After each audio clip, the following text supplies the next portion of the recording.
you know what? I am now going to go and get a compliment. For the next 2 weeks, every day I was followed by the security police. So I got a little bit worried. This is the most interesting HR conversation I've ever heard of, where you've got someone like secretly, covertly undermining the government while also being proficient at their job and being a priest. I don't necessarily enjoy preaching to bishops.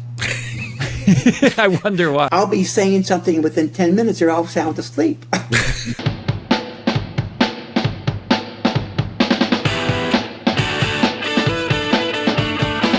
So Tito, you're into superheroes, right?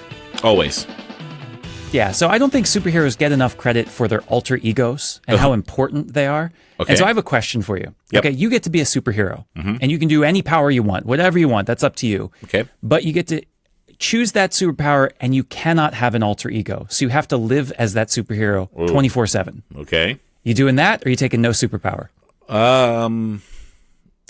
That's the question. Am I taking superpowers or no superpowers? Yes. Okay. Exactly. But I'm going to go. You cannot be a private person. Okay. I'm going to go with superpowers. Yeah. Yeah. So here's the thing. As a friar, I have no private life. It doesn't matter. So I'm already living that reality. But no one really knows who Father is or Tito. You know, if you're Superman, you cannot walk anywhere without being hounded by 5,000 people. Yeah, I mean, there's truth to that for sure, you know. But you get superpowers, and you get to save people, and you get to do incredible things. So I'm still taking the superpowers. What if you have to wear the tights all the time? And I have backup tights for laundry day? Yes. Yep. You're always in the Superman cape and emblem. Look, you know, the first time I wore the habit, it felt like it was a lot, and now I'm in it all the time. So I'll get used to it. Okay, you're going for it. I'm all in. I'm all in on the superpowers. So the reason I bring this up is because we're basically talking to a superhero today. I agree. We're talking to a man who had to live basically underground with an alter ego. This is a man who lived in China as a priest when priests are not allowed, and pretended to be an accountant, pretended to work in a financial world, and then on the weekends would celebrate Mass. Yeah. That, to me, is a real-life superhero, and I'm so excited to get into the conversation here, asking questions of our good friend here, Father Albert Haase. Please, brother, tell us, how do you make it work? Not all men wear capes. That's right. Not all superheroes wear capes. Let's go. Yeah. Are you asking me how do I make it work? Yeah, absolutely.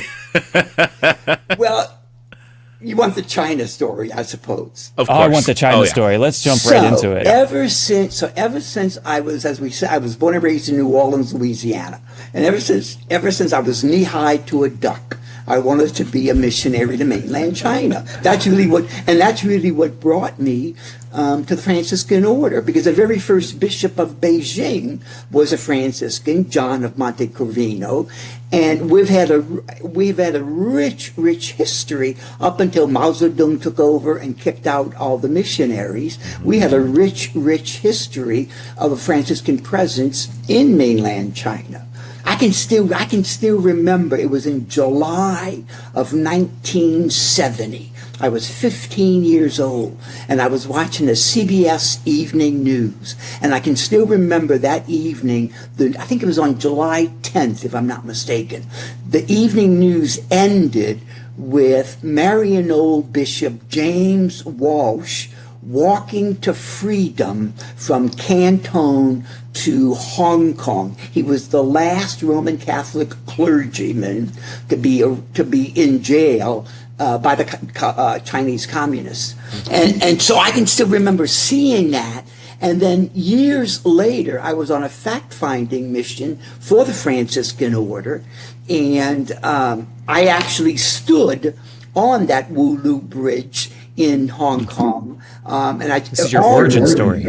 Jeez, really. And all of these memories of seeing Bishop James Walsh walk across that bridge just captivated me.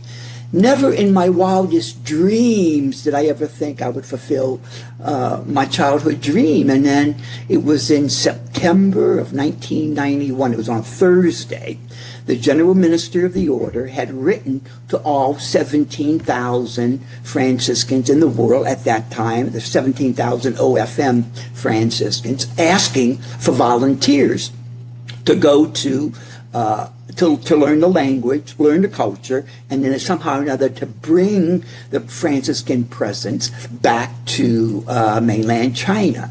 He had said in that letter that when the Soviet Union collapsed, we had no one trained in the Russian language to go into Russia and to minister to the few Roman Catholics there. So I can still remember reading that letter and thinking, oh, wow, this is my opportunity. So you must have felt like a child, your dream come true. Did it all hit to you all at once? Like, oh my gosh, I'm going to do my dream. Well, it was kind of intimidating too, because I had never thought of myself being somebody who could learn a language that was so radically different, from our languages. But anyway, so I applied, and at that time there were two of us, two of the friars in the whole world. I was one of two who agreed. I went to Taiwan, studied the language for 2.5 years, and then I was itching to get into mainland China. And so my first job was teaching in the town of Wuhan, famous for the COVID-19 virus. And then after Wuhan... We've heard of it, yeah. Everybody has. And then after Wuhan, I moved up to Beijing, and that's where I spent the majority of my time. I taught for 2.5 years in Beijing, and then I got hired by Deloitte and Touche, which is an international accounting firm. They hired me as their HR director. So I was in charge of the Beijing office. We had 600 local employees, and I was in charge of hiring, firing, and training them up. So Monday through Friday, coat and tie, go to the office at Deloitte. And then on weekends, don the habit, and I became the pastor for the English-speaking foreign community in Beijing. So I had So take a step back for us a second. Yeah. So you have this dream as a kid. You want to do this incredible thing. But, we all have dreams as kids. We think, I want to be a firefighter, I want to be a pilot. And then you step into the doctor's office, you step into the architect's, chair, whatever. You're like, oh gosh, I didn't realize this was difficult. Did you have that moment when you realized, oh gosh, I got to learn this language? And oh my gosh, like China's really far away. I can still remember. The reality set in. I can still remember I was in Taiwan for like 6 weeks, and I was desperate for a haircut. And I can still remember walking around. I thought you were saying hamburger. No, I know that feeling. I know that feeling. I remember walking around the block about 5 times trying to work up the courage to go in and to ask in Chinese that I need a haircut. Yep. So that's when, I remember that was like the memory that really, stuck with me. But anyway, so I end up in Beijing, working for Deloitte Monday through Friday. Then on the weekends, I was the pastor for about 600, 700 foreigners from 26 different How do you find these people? Yeah, seriously. It's in secret, right? No. Yeah, how do they find you? I'm picturing like the movie, what was it, Silence, where like all these Japanese in the woods and they just come out and find you? No, what happened was there was a small community that used to get together for prayer at the Australian embassy. So I went there one Saturday, I introduced myself, and they said, well, would you be willing to have Mass? And then gradually, word just got out that there's this foreign priest who has Mass at the Australian embassy on Saturdays, and then on Sundays I would have Mass at the British embassy. So I always tell people, St. Francis started off in the business world, had a conversion, and then dedicated his life to God. I did it backwards. I Other way around. My life to God, had a conversion, and ended up in the business world. So I have a question. I want to take a step back really quickly. You talked about getting hired by Deloitte. So and being their director of HR. I'm assuming then that they had a lot of international employees. If they wanted like a foreigner to be their director of HR. As a matter of fact, in the Beijing office, there were only 4 of us foreigners. There was myself, there was a man from France, and then there were 2 Chinese from Hong Kong, and then there was me. So it was 5 of us. So there were 5 of us, and the only I didn't even know what HR was. What happened? Again, this is backwards. We enter religious life not knowing what religious life is, but you enter not knowing what the business world is. So what happened was, while I was teaching in Beijing, one day the school president called me up and said that there is an international accounting firm that would like to have 2 weeks of business English. And would I be willing to teach them, and they would give me some extra pay? I said, sure, I'd be love to. So I must have, there was about maybe 35 Chinese managers who came to RY, was the name of the school, who came to RY, and I taught them in the afternoon for 4 hours. So that lasted 2 weeks, and that was the end of the story. Well, about a month later, I get a phone call out of the blue from a man by the name of Clarence Guan, and he said, I'm the managing partner of Deloitte here in Beijing. And he says, ever since my managers came back from their English course with you, all they do is talk about you. And so he says, I need to have you in this office. So I would like to hire you as the HR director. Well, I didn't have the courage to tell him. I had no idea what HR was. What does HR mean? What are those letters? I had no idea. So I went down to the office, had an interview with them, and then when I realized that HR really is kind of the mechanics of making sure that the business runs smoothly, I instantly went on Amazon and I bought all these books about human resources, and I would read them every single day, and I became so proficient in HR that Deloitte used to send me out. Companies would actually hire me to help build an HR infrastructure for them, because this is just hilarious. I mean, you're quite literally like building a double life. Like, it's not just an alter ego. Like, you have a career that's more successful than your other career. Like, what do I do now?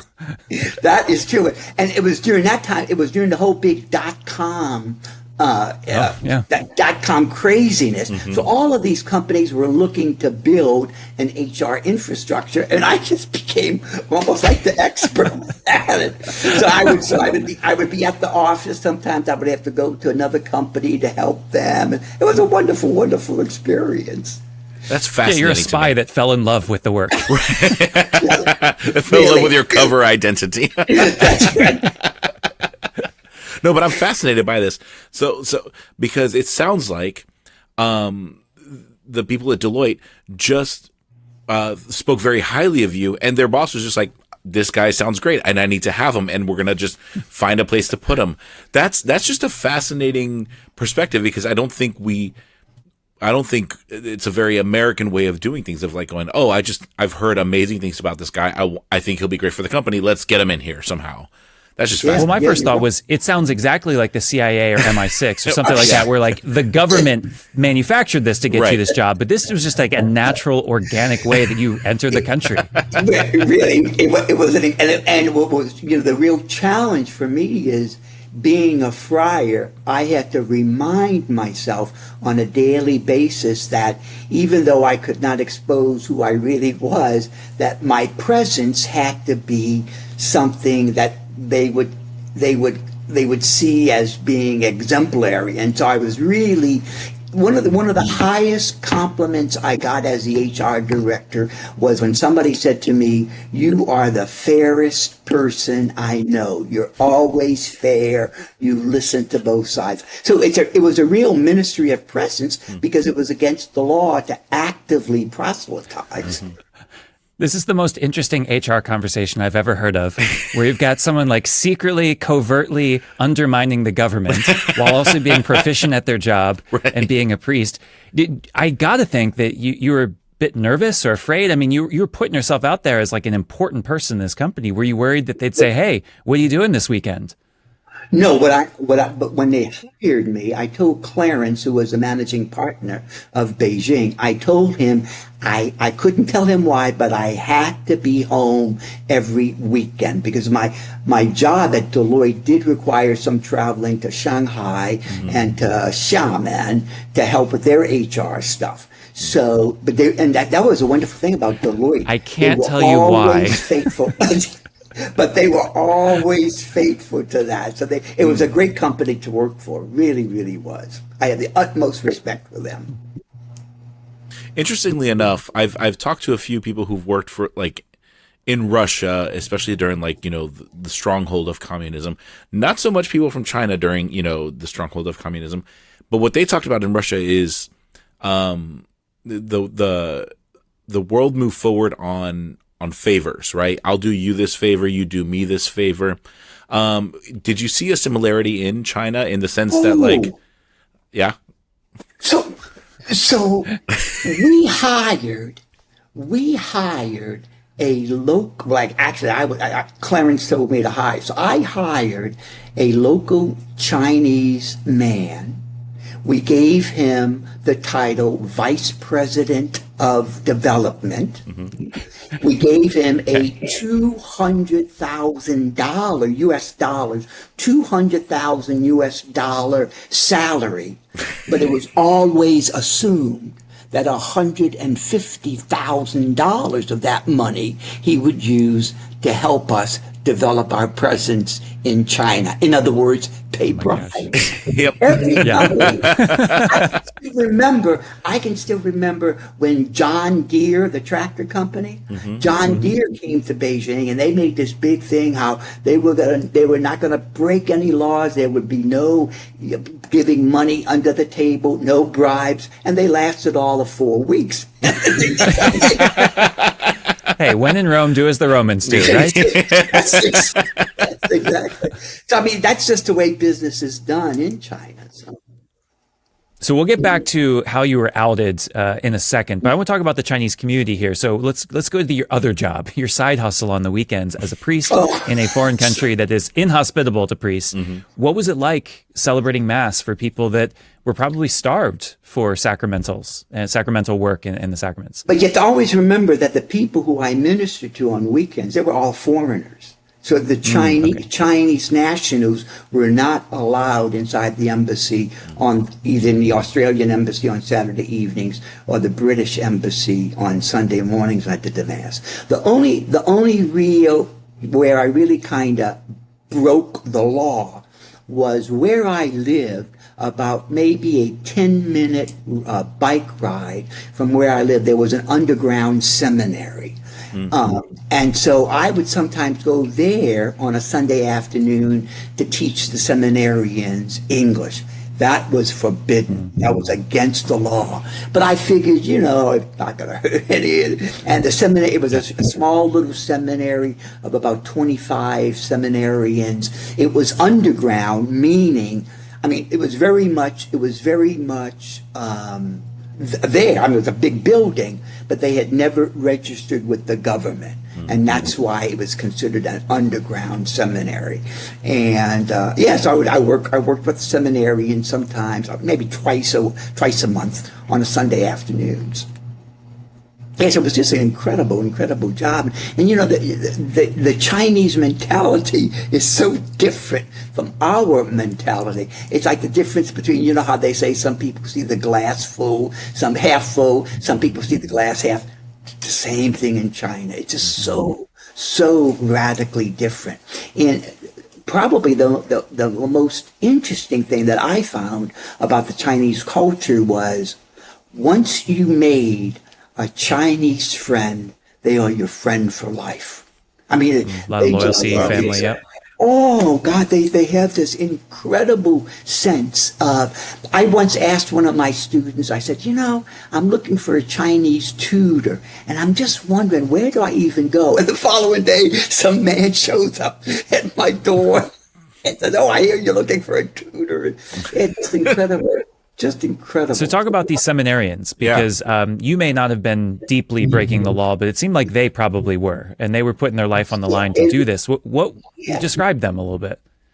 Well, I mean, they were primarily between 18 and 21 years old, so it was kind of like at the college level. Their English was virtually non-existent. So what I decided to do, the rector of the seminary had asked me that maybe the best thing to do would just be to teach them the English responses to the Mass. So that's what we would just practice the Mass. But they were, a lot of them were from very, very poor families, a lot from the countryside. Just about all of them were the only child. And in Chinese Catholicism, you only get the one child, but in Chinese Catholicism, if you have a son and he decides to become a priest, this becomes like the little emperor, and they're treated with utmost respect by the entire family. Sounds like a Puerto Rican house. Yeah. That's right. But they were ordinary 18 to 21-year-olds, Wow. with the same kind of struggles and yeah. Yeah, not exactly. When I entered seminary, I was not afraid of my government or having to be underground. But yes, the same maturation, the same sort of questions of life. It's just incredible to think about how their circumstances are so different. Oh yeah. It was a wonderful 11 and a half years, happiest time of my life as a friar. And again, as I said before, childhood dream come true. I mean, how many people get to say they lived their childhood dream for 11 and a half years? Yeah. Amazing. You know, I never got to play in Major League Baseball. Tito never got to be an astronaut or literally drag queen, or I don't know what he dreamed about when he grew up. You got it right the first time, astronaut. That is what I wanted to be. Yeah. But you got to go to China, which was your childhood dream. That's amazing. Yeah. So let's go back to the end then. So you're there 11 and a half years. You wanted to probably spend the rest of your life there. How did it end? I had planned on. I planned on dying there. As a matter of fact, I loved it there. I loved it there so much. I rarely came back to the United States. I think during those whole 11 and a half years, maybe I came back maybe 3 times. 2 times were for passport issues, and then the one time just for a quick 2-week vacation. So there is, in China, there is an English newspaper called the South China Morning Post. It comes out of Hong Kong, and it's kind of considered the New York Times or the Wall Street Journal of Asia. It is really fine journalism, the finest in Asia. I was approached by a reporter who just thought this was kind of interesting. We got this Catholic priest living underground, working for a major international accounting firm, and they wanted to do kind of like a little article on me. So I said to them, you can do that, but with two exceptions. I don't want my name mentioned, nor did I want Deloitte mentioned. So they agreed to that. So I just presumed this was going to be a little human interest story that would end up on page 38, Well, little did you know how big of a deal you are. So it was on a Sunday edition, and it was the cover story of the living section of the paper. So that would have been that happened like in July. Well, then it was in late September. I'm walking out of my apartment, and Mr. Lee, who was every apartment where foreigners were allowed to live always had like a guard, and the purpose of the guard was just to watch who was coming in, who was going out, what was up to. So I walk out to go to a parish council meeting, and Mr. Lee comes up to me and he says, "Hey, they were looking for you." And when he said that, he averted with his eyes across the street, and it was fully marked Gong An Ji, which is a Chinese for security police. And he said they were here asking if there's any illegal activity going on in your apartment. So I said to him, well, what did you say? Oh, he said, I told them nothing. Everything's up. He just works for a company. He's an HR director. So I get into the cab to go to the parish council meeting, and the security police car followed me there, stayed, followed me back home, and for like the next Oh my two gosh. for the next 2 weeks, every day I was followed by the security police. So I got a little bit worried. So Yeah, to say the least. Yeah, seriously. Tito, how you feeling in that situation? I mean, if I see a cop behind me on the highway, just in general, I start to get nervous. So yeah, yeah, let alone being in China secretly. and they're following me. I don't think I get to 2 weeks. I'm gone. I pack my bags. I'm out of here. So I called up a Chinese priest friend of mine, and I explained to him the situation. And he said to me, well, that's just the government's way of saying they know who you are, they know where you live, and they're just going to monitor you. And that was true, because the largest missionary religion, that's the religion that sends the most missionaries into mainland China, are people of the Baha'i faith. And they go in as active proselytizers. So when some of my friends were Baha'i missionaries, and all of a sudden they just disappeared. They were gone. So I knew that when the priest said they'll show up at your door, they'll give you 24 hours to pack up, and then they'll tell you to leave. So I knew the clock was ticking, but I didn't want to give up the dream. So I made the decision to fly back for a week, and I went to St. Louis to talk to my provincial. And at that time, by the end of the week, we had discerned together that the idea was going to be this. I was going to go back, I was going to pack up, leave Beijing, go to another city, and start all over again. So that was the plan. And then on the flight back from Chicago O'Hare to Beijing, it's a 13-hour and 15-minute plane trip.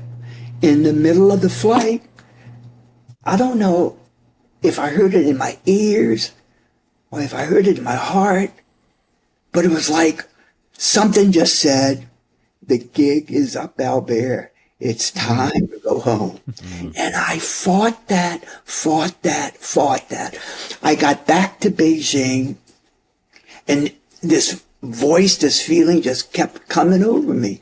And I just realized, you know what? This is how God speaks. I got to go home. So You lived the dream.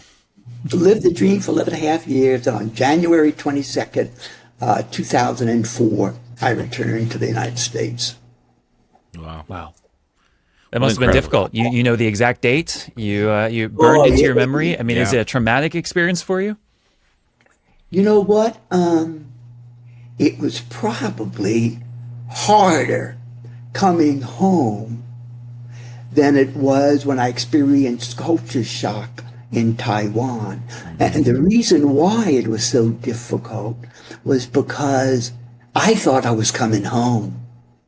But it's like America had moved on in 11 and a half years. Yeah. And among the friars, I was that guy in China. So there were like 3 generations of Franciscans who I didn't even know and who only knew me as the guy in China. So it was for 2 years, I was a lost soul. I mean, for 2 years, I was trying to figure out, what am I doing here? And what am I supposed to be called to now? It was more difficult coming home than it was going. I can really relate to that in my own experience. As a kid, my father was in the Air Force, and we lived in Germany for 5 years. And I remember there's a culture shock of going to another country, but part of you kind of expects it and understands it because you're in a different place. The culture shock coming home is a lot harder because it's home and yet it's not anymore. It's changed and it's evolved and in some ways left you behind, and you kind of have to catch up. And that's a really hard thing to experience. But I think going through the experience of having lived in another culture allows us the ability to relate to just more people and encounter people where they are more openly. I don't know if that's been my experience. Yeah. I'm assuming you almost feel like a refugee, right? You don't have a home. In many ways, yeah. Yeah, it took me about a good 2 years to kind of get reacclimated to the States. And yeah. I was only gone for 5 years. You were gone much longer than that. I can only imagine how hard that was. Mm-hmm. Did you have anyone catch you up? Like, here's all the gossip, here's all the celebrities, here's all the movies that came out over the last 11 years. Here's what everyone's watching. Yeah, no. Yeah, and you know what else was what I thought was kind of interesting was, people would say, "Well, Bear, tell me about China," and I would start telling a story, and it was very clear after 3 minutes they weren't interested. So it was kind of like I wasn't able to process my stories and my life in China. So it was just a really, really difficult time. Difficult time. But it's interesting how it's so oftentimes just about what was this 3 weeks ago? 3 weeks ago, I'm at the Houston airport waiting for my return flight to San Antonio, and there's a Chinese national with a Chinese passport, and his flight to Mexico had been canceled because of a volcano eruption in Mexico.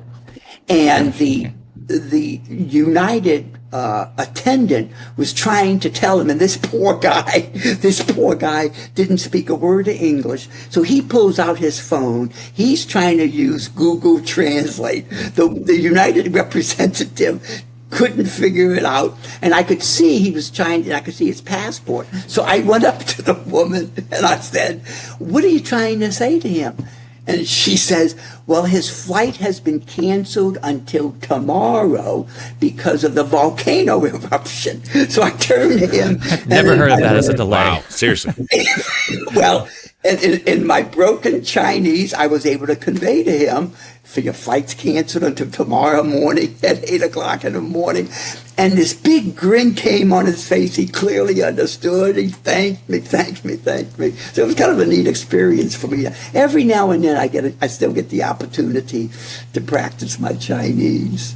Okay, I kind of want to hear it. So, what would it sound like to say your flight's canceled? There's a volcano eruption. So, that common phrase. Yeah, right. 航机大地了，因为是一个火山破了，the volcano erupted. I love it. 所以明天8点你的飞机起飞 at 8 o'clock tomorrow, your flight will take off. Oh, that's awesome. That's so cool.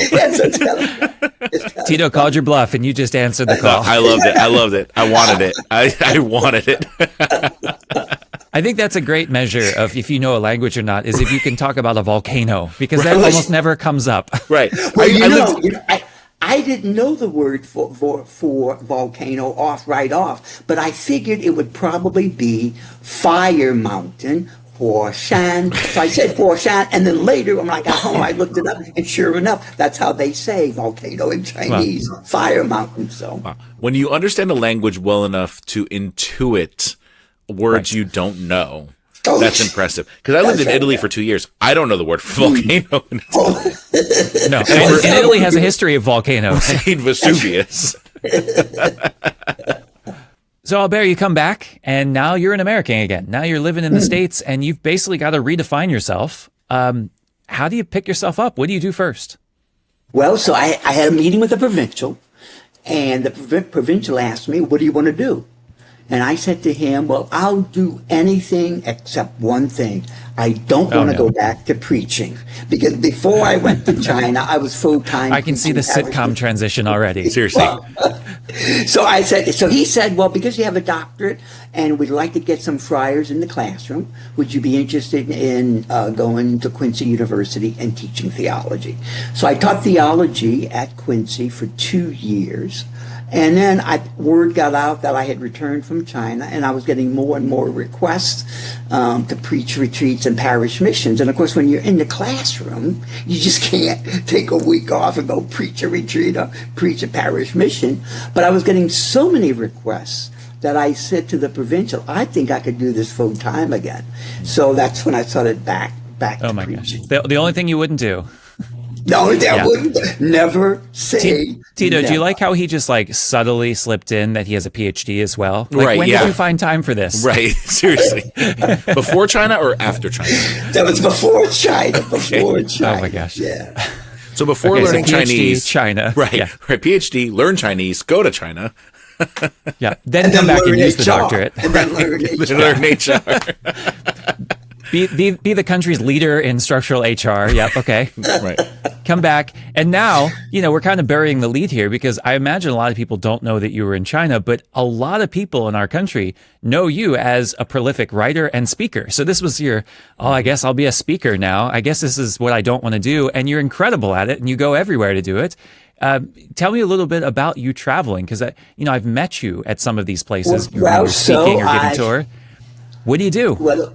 Well, so let me put it this way. I got 1.7 million frequent flyer points on United. I keep telling myself one day I'm going to take a tour around the world and it'll be for free. Seriously. But a couple times. A couple of times. So parishes find out about me, contact me, and invite me to preach parish missions. I also do retreats for nuns, for priests. I've done twice. I've given retreats to bishops. Yes, I mean it's my primary ministry. Like I was just looking at my calendar. I'll be gone all of June and July preaching. So I think I'm going to be home for those 60 days. I think I'm only home for like 5 of them. But it's my ministry. It's it's what I do. It's what I do. From one crazy life to another. Right. And on the one hand, I want to go to China. I get to go to China. On the other hand, I'm tired of preaching, and now I'm preaching. And now I'm preaching for work. Never say never. Never say never. Yeah. Oh, and so you've written many books as well, I understand. Yeah, I've written 17. I have an 18th book coming out. I don't know if I've read 17 books. Seriously. Yeah, well, it's like a hobby for me. And usually when I'm traveling and preaching, that's when I do my writing. So, and I've had, of the 17 books, 3 have become bestsellers, which has been really, really kind of satisfying for me. And I always write in the area of spirituality, the spiritual life, that kind of thing. So I pretty much have exhausted everything I wanted to say about the spiritual Well, that's my question. life. Where do you get the inspiration from? Oh, sometimes from people will ask me questions, and I'll think, that's something interesting to write about, or so either from questions or through my spiritual direction ministry. I do a lot of spiritual direction, and so just learning from people and seeing how God's grace works in so many different ways in different people's lives. I just find that to be utterly fascinating, because the one thing that I've learned as a spiritual director is God does not have a cookie cutter approach to people's spiritual lives. Yep. Everyone is so radically different. And so as a spiritual director, I get a front and center row seat on how people will say stuff to me that they don't tell their spouses. So you get this really inside view of how God's grace works so mysteriously in people's lives. I just find it utterly fascinating. Okay, now you said you have 17 books and an 18th one coming out. What's the 18th one about? The 18th one is, 2 years ago, I was approached by Paraclete Press, and they wanted me to write a short book, a book that has short reflections on the Sunday gospel. So that became Sundays on the Go, 90 seconds with the weekly gospel for year A. And so for each Sunday, I have 180 words. I limited myself to 180 words. So I have a little reflection, a prayer, and then a reflection question. And that did very well. So then they asked me for year B, and now in September, year C will be coming out. Okay. So, yeah. So a question for you about your preaching. So I think, a lot of people ask us, Tito and I are much less experienced than you are, but they say, do you get nervous up there? And so I'm not going to ask if you get nervous, because we all do a little bit, but not really. The better question is, are there types of people that you preach to that make you nervous? Is there a situation? Because, normal Sunday, I don't get nervous at all. Right. But there are situations where I say, ooh, this is something. Is there a type of person or a situation that gets you? Well, it sounds terrible to say, because I don't enjoy it, but I don't necessarily enjoy, and not because I'm afraid, but I don't necessarily enjoy preaching to bishops. I wonder why. Not something I've had to worry about, to be honest. Yeah, exactly. No, typically because on their retreat, they are so overworked. On their retreat, I'll be saying something within 10 minutes or I'll sound asleep. They use their retreats really as a time to get rest. But no, there's not. You know, the one thing that I find a little disconcerting is very few preachers are willing to preach to nuns. And you know, I was born and raised by nuns. The nuns instilled a faith in me. The nuns instilled a faith in me, so I feel like it's payback time for me.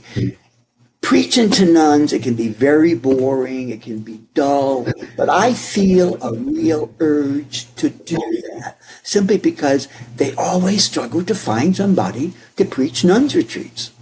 And I won't tell you who he is because I know y'all would know him. But there's a friar who said to me, "Now, Albert, if ever you turn down any preaching gigs, please remember me. But if they're nuns, I'm not interested." Wow. To say it outright. I mean, I got to be honest. I'm with you on this. So when I got ordained, it was during COVID. And so there really wasn't much opportunity for me to celebrate Mass. But there's a convent down the street from us that needed a priest. Their priest had gotten sick and had to go somewhere else. And so they asked me to come in, and I would come in and I would celebrate Mass with them. And I loved it personally. One, they listen. Like they're locked in. It is the easiest crowd. Yes. Right? They are locked in on what they you're will saying. laugh at any joke. Yes. And I'm sorry, but that alone makes me very happy. So no, I loved, and I really appreciate that the Daughters of Charity are the ones down the street from us. Without them, I really wouldn't have had much opportunity to celebrate Mass and to preach during COVID. So I'm grateful to sisters and women religious, and I'm with you on this. Like I love preaching to nuns, and any opportunity that I get to, I'm like, yeah, I'm there. I'm going to have to make sure to get your email address, Tito. Well, and I think even just from a sense of obligation, I mean, these are women that either A, pray for us all day long, or are often revolutionary in the church and the ones pushing us forward to care for the poor or to stand for justice issues. Yep. It's coming from them. It's not coming from us. And so to be able to preach to them and hopefully to be preached from them, to listen to them, to hear their experience is so important. Yeah, really it is. So you're preaching, you're writing books. What's a normal day in the life for you when you have a day off? You know, do you have a hobby besides writing? Do you go fishing? Do you have a dog? What's life we for do you? have, as a matter of fact, the community, we just got a dog. His name is Elvis Patagonia Bojangles. We call him Elvis for short.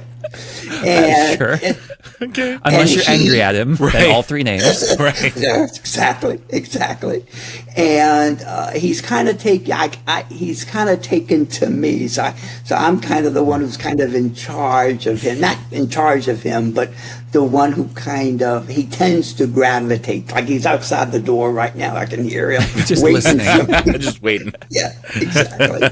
You're the alpha. Yeah, no, really the only real hobby I have is I kind of consider writing my hobby. And so when I'm on the road, I'm doing writing, and then usually I'll dedicate either Mondays or Tuesdays. Mondays and Tuesdays, I don't do spiritual directions. I'll take one day off and just do nothing, and then the next day I would do some writing, and then I do my spiritual direction on Wednesdays, Thursdays, and Fridays. So, but yeah, no, I really don't have that many hobbies except for the writing. I don't mean this in a pejorative sense, but only because I've been asked this question. Do you have any unpublished thoughts? Do you have a diary? Do you things for just yourself, or is it always for ministry? It's always for ministry, but unfortunately, one of the friars recently that I live with recently said to me, "And Albert, if this shows up in one of your books, I will strip." Oh, the Friars, yes. Yeah. So you know, a lot of the stories I use are from the Friars. So Okay. So here's a question for you: have the Friars ever? Because Friars are always good for this. Have they ever humbled you in terms of like helping you to kind of stay grounded, or bring you back down when maybe your head's getting a little up in the clouds? And if you say no, you're lying. So we want to know. Right. Yeah, I'm just trying. Or in general, like, has there been a humbling experience for you, especially as relates to like? Well, let me. So when my very first book got published, I was in Taiwan, and so I never had the experience of walking into a bookstore and seeing my book for sale. Well, it just so happened that one of my parishioners approached me and said, would you be willing, we will fly you to Phoenix. Will you be willing to do the wedding of our daughter and our future son-in-law? I said, yes, I'd be happy to do it. And as a side note, so I'm at the Taipei airport waiting for my flight to Seattle and then Seattle to Phoenix. Mm-hmm. And two of my other parishioners see me in the airport. And they said, oh, Father Albert, what are you doing? What are you doing? Oh, I said, you won't believe it. I'm going to Phoenix to marry the Peterson girl. With a wife, her face just suddenly stopped. Oh, she says, my husband always said that behind that joyful, jovial face of yours is a very lonely, sad man. So I guess I should congratulate you. They thought you were getting married. I said, no, I won't. And to say that directly to you, like these are inside thoughts. Wow. Once the word is out there. I mean, how do you come back from that? She turned all red. I felt so terrible for her. But then anyway, so I get to Phoenix. I do the wedding. Oh my gosh! And I'm in Phoenix for 5 days. And the husband says to me, "Is there anything you want to do?" And I said, well, there's a Franciscan retreat house in Scottsdale that I hear has a fantastic bookstore. I would love to go and just to see if they have my book. So the following day, we go to the Casa, the Franciscan Renewal Center in Scottsdale. As a matter of fact, I'm going there this weekend to preach a weekend retreat. We get to the Casa. I go into the bookstore, and I see all the books are categorized by the last name. So I go A, B, C, D, E, F, G, H, and H double A. So there it is, Swimming in the Sun by Albert Haase. So I'm in regular clothes. I pick up the book, and I said, you know what? I am now going to go and get a compliment. So there's a Franciscan friar at the cash register. So I go up to him. Now, he doesn't have a clue who I am. And I said, brother, I got $10 and I'd like to buy a book. Is this book any good? He takes my book, looks at it, kind of shimmers, and then pulls out a book by Richard Rohr and says, oh, you don't want that. I was crushed. I was waiting for that compliment and it never came.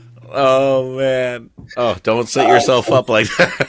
That's right. Oh no, that was hubris leading the way. Yep. Oh, that's amazing. So you're gonna be in Phoenix this weekend? Yeah, this weekend I'm going to Scottsdale. I think there are like 35 people who have signed up for a retreat with me. So. Well, I'm gonna ask my mom and sister to stop by and say hi to you. They're out there in Phoenix. Oh, really? Oh, yep. Yeah, sure. All right. Yeah. Well, Albert, thank you so much. Your stories are just fantastic. Your life, so far, I don't want to put a period on it now. I can only imagine what you're going to be doing next year. It's Seriously. probably a third career of extraordinary things. Yeah. Anything on the horizon? You think about a pivot anytime soon? No, not really. I think I'm just going to continue I think I have one more book left inside of me. I've been approached by Paulus Press to write a popular book on Franciscan spirituality. Okay. So I've asked one of our Simply Professed. He and I are going to try to co-write that book together because he wants to learn how to write a book. So I'll probably do that, and I'll probably then just keep preaching until the sun sets, Nice. Well, we'll remember this when you are made a bishop. Yeah. Never. I have a thought for you before we go. So I was looking through your, bibliography or your bibliography, your books. And I saw that several of them have Chinese versions. But have you written a book on your time in China? Tito, now I'm going to start tearing up. When I came back from China, I was approached by a publisher, and they asked me, would you be willing to write about your 11 and a half years in China? And I turned them down. Mm-hmm. And the reason why was because that time was like a special grace in my life. And I would feel like I would be cheapening it if I wrote about it. It's like this was a gift that God gave me. And I just want to kind of keep it as that. So I turned them down. No, I would never. I have occasionally, in some of my books, I have used some of my stories of some of my experiences in China. But I would, no. I turned them down, and I'm so glad I did. Well, I'm going to push back a little bit just because I'm a brother. And there's a book that I read once called A Time of Gifts by Robert Lee Firmer. And he wrote it many years after an experience of backpacking across Europe when he was a young man. It was just before World War II. And I think it was a wisdom in the way that he wrote that, because he wrote it with the reflective mind of a man who had then lived a full life afterwards. If in the future you feel like there's something reflective that you could offer based on your time in China, let me tell you, I would read it in a heartbeat. Thank you. I'll take that under consideration, but I don't think it's going to go far. Yeah, fair enough. If nothing else, I say journal about it and keep it for you. It's something that you can hold on to and you can reflect on in the same way Tito's saying, but you don't have to share it with anyone. True. Well, brother, it's been great talking with you. I hope your preaching goes well this weekend and your many busy weekends of June and July. Yep. I appreciate that. Thank you. So, Tito, I have a confession to make. Yep.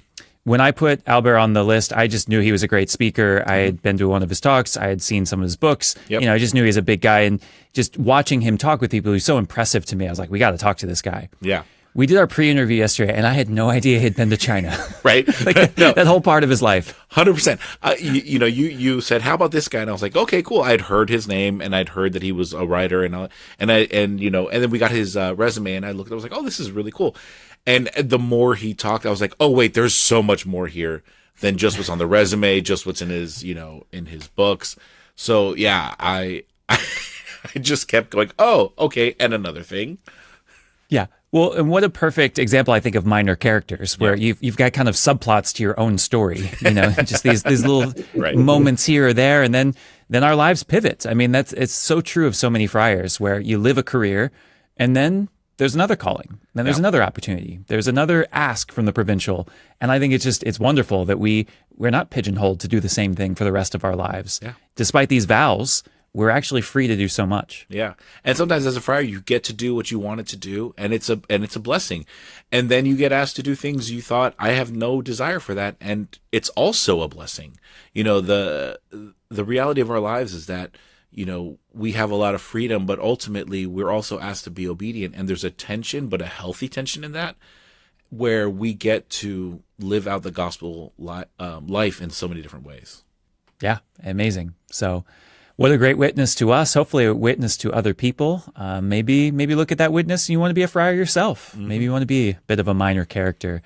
We could certainly do worse. He's a wonderful man. Tito, any final remarks? I think I'm going to take a look at HR. Bye, Liz. Bye, Liz.